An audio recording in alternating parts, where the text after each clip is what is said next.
Welcome back to the People of Penn State podcast. I'm Katie Farnham with the Alumni Association, and today I'm joined by Lisa Salters, a 1988 graduate of the Belisario College of Communications with a degree in broadcast journalism. We've seen Lisa on the sidelines on Monday Night Football, but tonight we're going to get into a little bit more about her career. Lisa, welcome to the podcast. Good morning. Thanks for having me. The football season has started, so it's it's right a whirlwind. It's well, we appreciate you taking some time to talk to us today. Can we start with your Penn State journey? Why did you choose to come to Penn State? Well, I'm from outside of Philadelphia, from King of Prussia, and I was invited to come up for a visit to Penn State. And when I got up to campus, actually, it was a horrible weekend to go. It was rainy, it was cold, but I really enjoyed myself. And, there's something about Penn State that just, once you get there, it makes you not want to leave. A rainy day in Happy Valley is better it was actually anywhere else, right? It was really kind of crappy that day, actually. And I remember initially thinking like, oh, what a somber place. And then I thought, it's just because it's raining and it's gross and it's cold. But yeah, I got over that. Well, we're glad you did. Tell us a little bit about your experience while you were here as a student, including your time on the women's basketball team. So my freshman year was like everyone else's freshman year. Great time. I was not in East Halls. I was in Pollock, and had a great time. Met lifelong friends there, and I missed basketball. I really thought that I didn't think that I was good enough to play basketball at the collegiate level, and so I kind of turned down some things at other schools, smaller schools, because I thought basketball's over. It's time for me to go to school and to work and to figure out what I want to do with the rest of my life. But once I got to Penn State, I realized that not only did I miss playing ball, but I had the time. School wasn't as hard as I thought it was going to be. And I realized that I did have time to do some extracurricular things. And so I was over at Rec Hall all the time, kind of working out and playing pickup with the members of the women's basketball team. And they were like, you're good enough. You should try out for the team. And I did. And so I was on the team in my sophomore year. And playing basketball was a huge part of my Penn State experience. And what other activities were you involved in once you were able to kind of jump into those extracurriculars? Well, that's about it. Like once you're playing a sport, like you really don't have much time for anything else. It's like a business in and of itself. So being on the basketball, there's travel, weekly travel. You've got to, your grades can't slip at all. You can't not go to class. So being on a sport, being on a team in college, it's like it really is, whether you go on to play that sport professionally or not, it really is a great experience because it just kind of teaches you how to manage your time, because it's like a business, it's like a job. So your job is right? Yeah, absolutely. Like your job is to be a student and your job is to be an athlete and a teammate. And so it really did prepare me for life after school in the workforce, being part of a team. Yeah. Where did you land after graduation? After I graduated, I landed in Baltimore, Maryland. I worked at WBAL TV. At the time, it was a CBS affiliate in Baltimore. I'm not sure if it's NBC now or not. But anyway, that was a great experience too, because I got to, I was in a big market, so I didn't have to go to, Podunk, Iowa or any place like that, which is traditionally the route that you take in journalism. You start really small and then you kind of work your way up. So I was able to start in a large market. And while I wasn't on air right away, that was always the goal. Like I started as a trainee, which was really just kind of a glorified gopher. I ripped scripts, I ran tapes up to the studio, that kind of thing. But then as luck would have it, and as it usually happens, something happened one night. They didn't have anybody else. It was about 9 months in. I was 9 months in there at WBAL. A fire broke out town, and all of the, the two other nightside reporters had already, come back and were working on their stories. And they were like, well, this fire's not going to be that big of a deal. Let's just send Lisa out. She can handle it. Ended up being a live shot. Probably not the best thing for me to do. My first time out at a live shot in, Baltimore, the market that large, but I did okay. What was it like to be a part of covering these events like the O.J. Simpson trials and things like that? Yeah, so in Baltimore, I stayed in Baltimore for 7 years, and I was a nightside reporter. So a lot of crime, a lot of violence, politics, economics, community, that kind of stuff. And that was great. And I worked at night, so that it was good because there are only like a couple folks that work at night, and so you get to do a lot, you get to experience a lot, you just get to flex a lot of different muscles. Then from there, I went on to ABC News, and ABC, the network, they based me in Los Angeles because they wanted someone to cover the O.J. Simpson trials full time for all of the affiliates around the country. So that's what I did for my first 2 years of network TV, was cover O.J. Simpson. And that was, live shots, 10, 15 live shots a day for 2 years. And so doing that was just invaluable experience on being live in front of the camera. And, so like now people ask me, do you get nervous on, when the light comes on? No, like I've done it so many times that it really is like second nature for me. But after the O.J. Simpson trials were over, I got to, I did other kind of big stories, the crash of TWA Flight 800, the Oklahoma City bombing, the Matthew Shepard murder, a lot of really heavy stories, but stories that, had a national impact. And what inspired you to make that shift into sports media then? Because those stories were so heavy, I was getting, I wouldn't say depressed, but I was just feeling like this is a lot. I was overwhelmed by the stories that I was covering. You can only do so many plane crashes or terrorist acts, murders, and things just started to get not fun. And so I just thought, I'll give sports a try. ESPN had been courting me for like 2 years, and I kept putting them off because I thought I'm at the network. People, aspire to be a network correspondent, and the thing in broadcast journalism is, I want to get to the network by the time I'm 30. I was at ABC when I was 28, and so I thought that I've done it, I've arrived. This is great. But then once I got there, I realized I didn't love it, and so after 2 years of saying no to ESPN, I said, you know what, I'll give it a try. ESPN and ABC are both owned by the Walt Disney Company. So, I went to ESPN with the understanding that if it doesn't work out, I'm just going to go back to the other part of the company, back to ABC. And I was there for a short period of time, and I realized this is where I should have been all along. I wish I had taken them up on the offer 2 years sooner. And the rest is history. Rest is history. So when you broke into the sports media side, it's typically a pretty male-dominated field. What was it like kind of going in there as a woman and being like, here I am? What are some advice you would give to other women who are trying to do the same? That's what I hear. People keep telling me like, oh, sports, it's a male-dominated. How did you do that? I don't recall ever feeling, it was sports. So I was covering basketball and football. So I was expecting to be around men because those are the athletes that I was covering.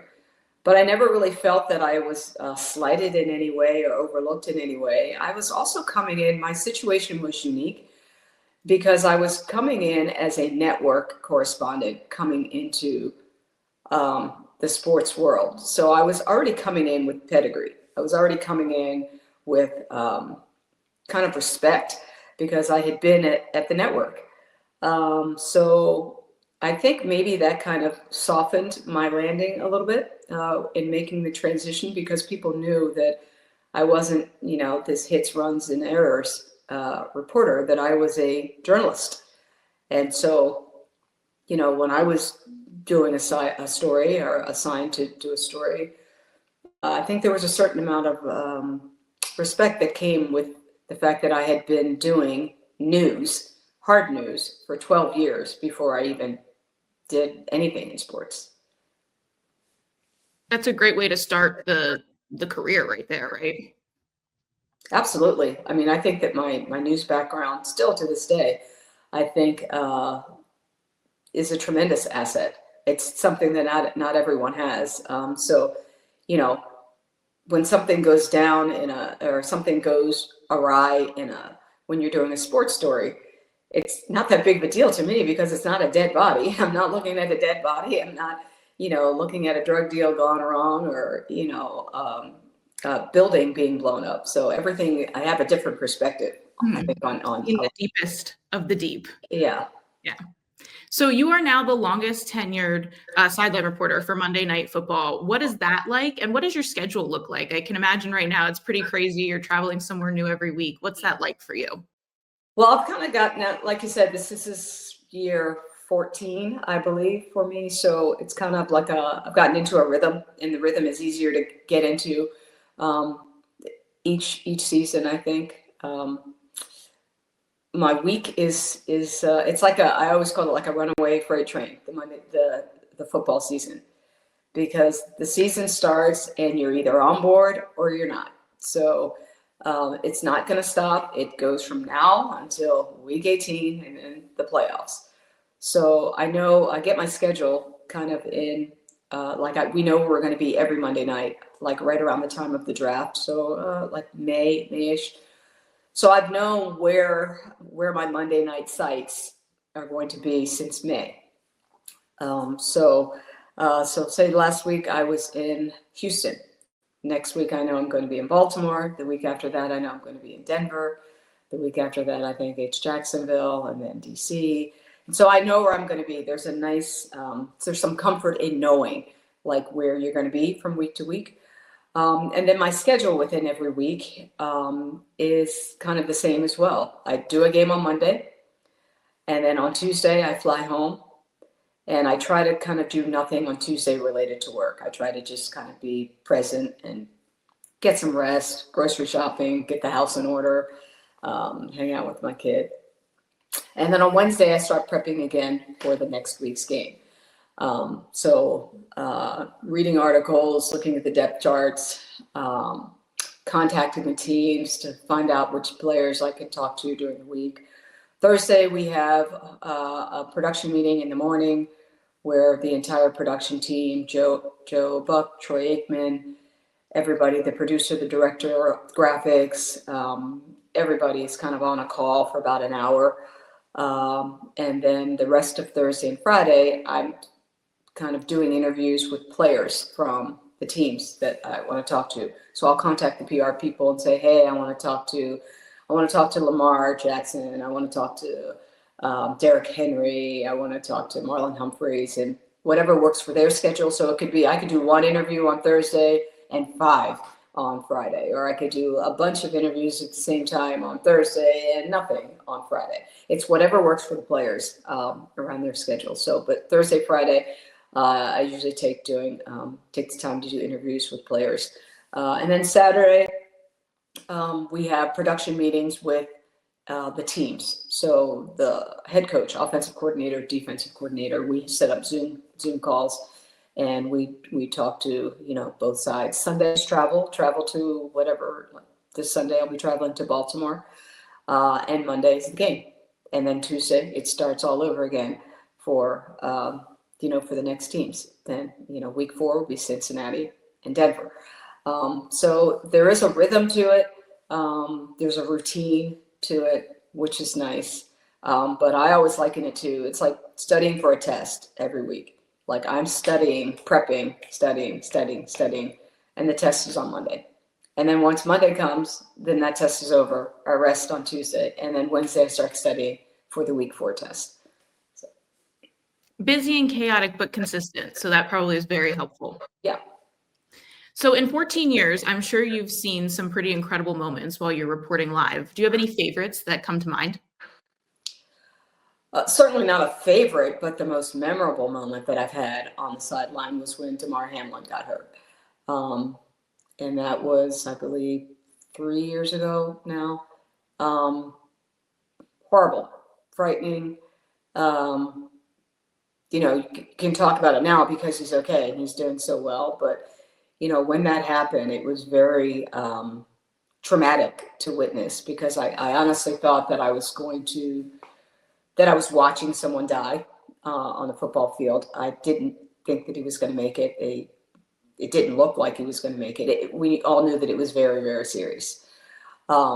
So in the moment, again, that was where my news background came in. Like, I don't know if I didn't have the background that I had, I don't know if would have been able to navigate that as smoothly as I was able to.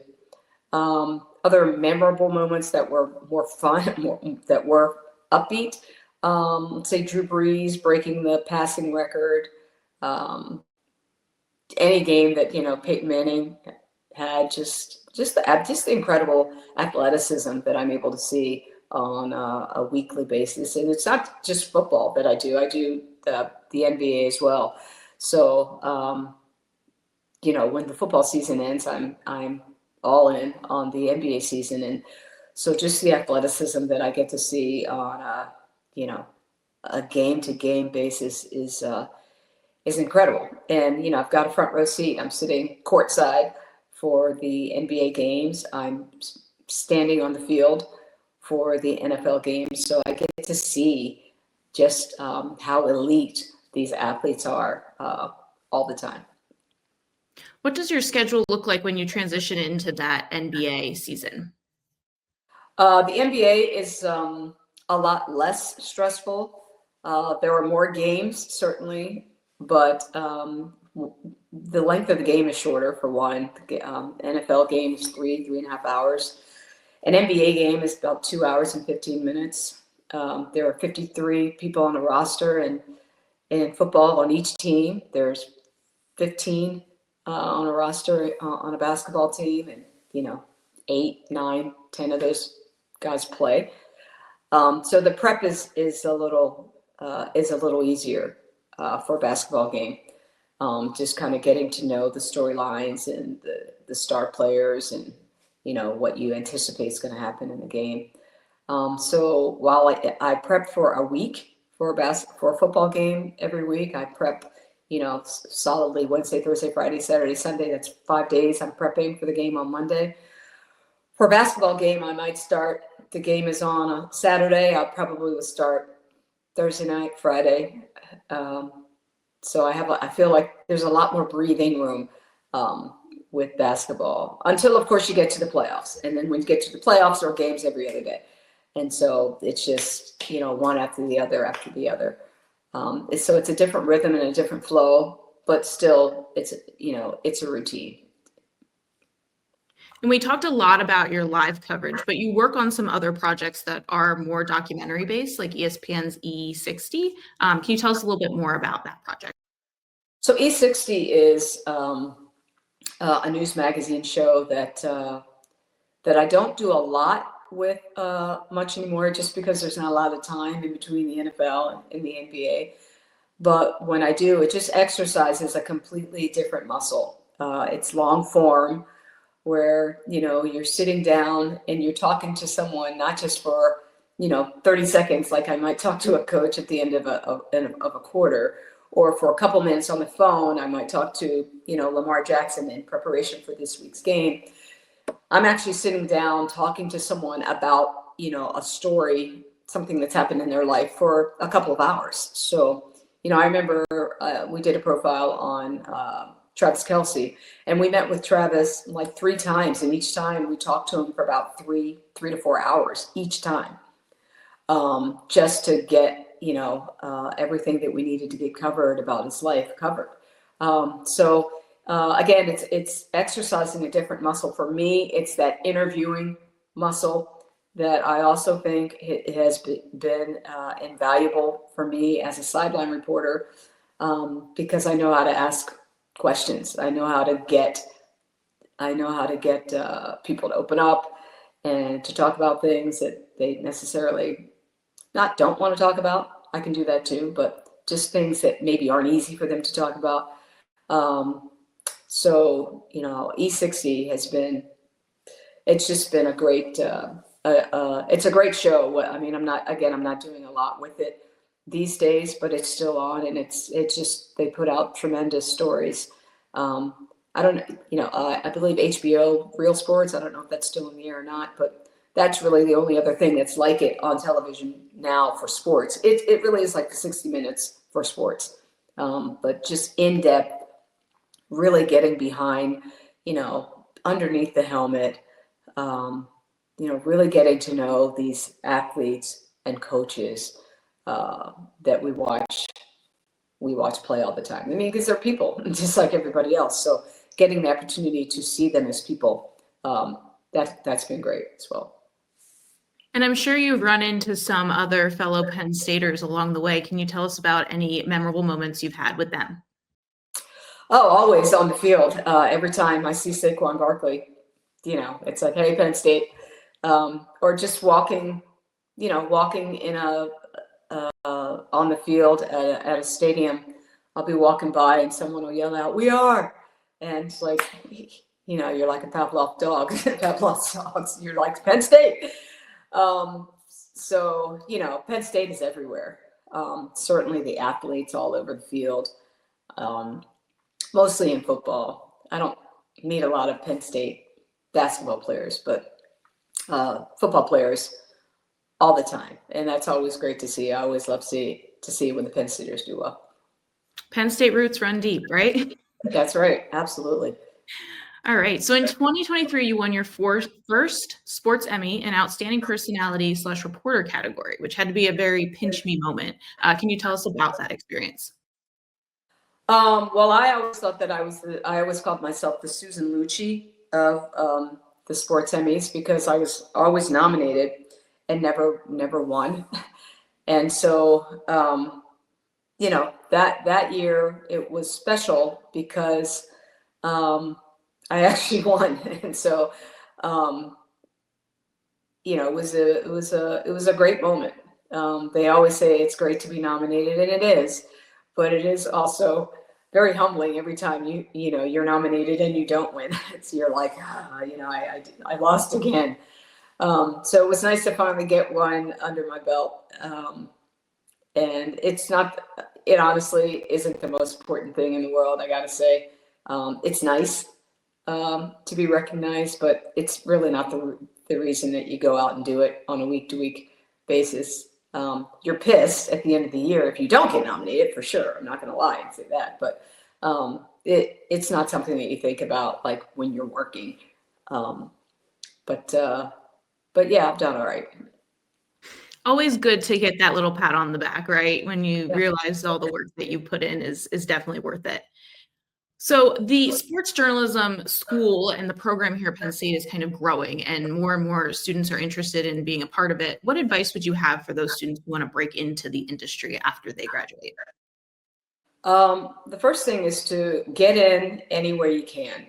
Like if you want to be on the air and yet you're offered something that's not on air, just get in. I mean, the key is getting in the door in this industry, because it is so hard to break into. So get in any way that you can. And once you're in the door, be a sponge. Don't just focus on, again, if you want to be on the air, don't just focus on being on the air. Try to learn as much as you can about the industry, camera, from the cameramen, who are always great teachers, the editors, the folks who do graphics, the producers. The producers really are the decision makers in our industry. So just try to learn as much as you can about every aspect of television. And specifically for broadcast journalists, I always tell them, you want to set yourself apart, because everybody wants to be on television and everybody wants to do what we do.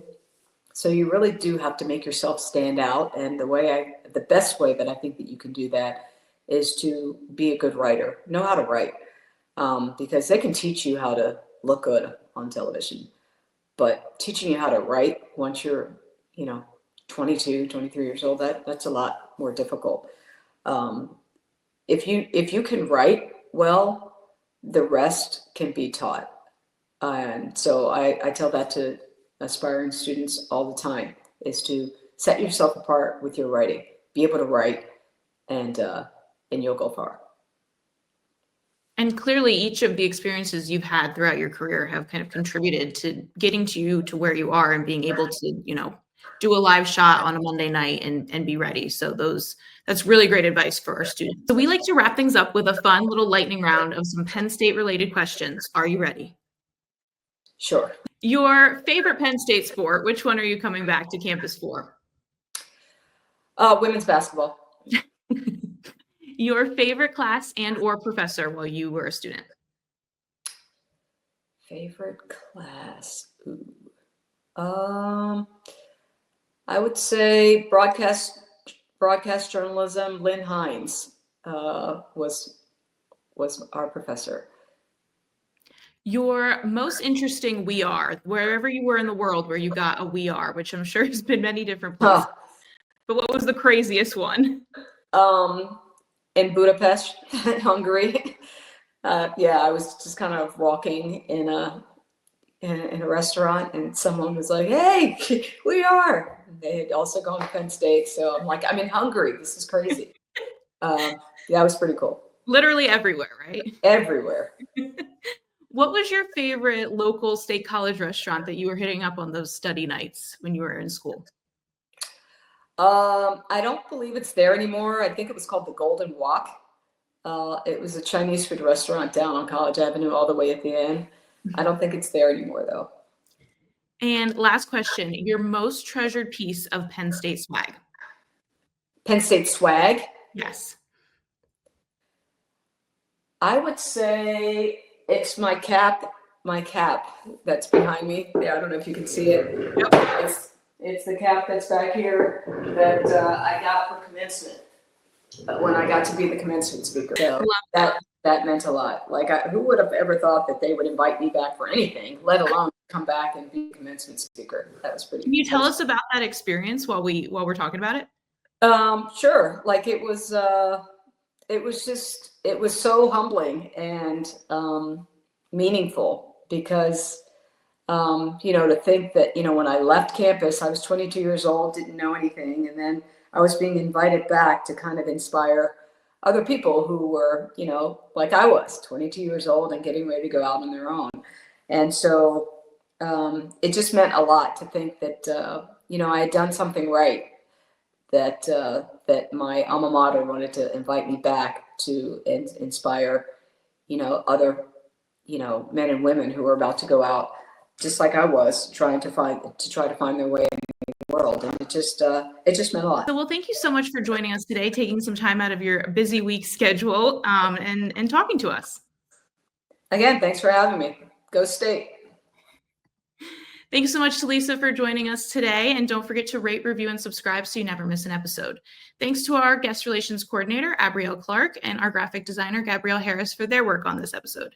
If you're interested in reading more alumni stories, check out the Penn Stater magazine. And for more information about the Alumni Association, visit alumni.psu.edu. We are.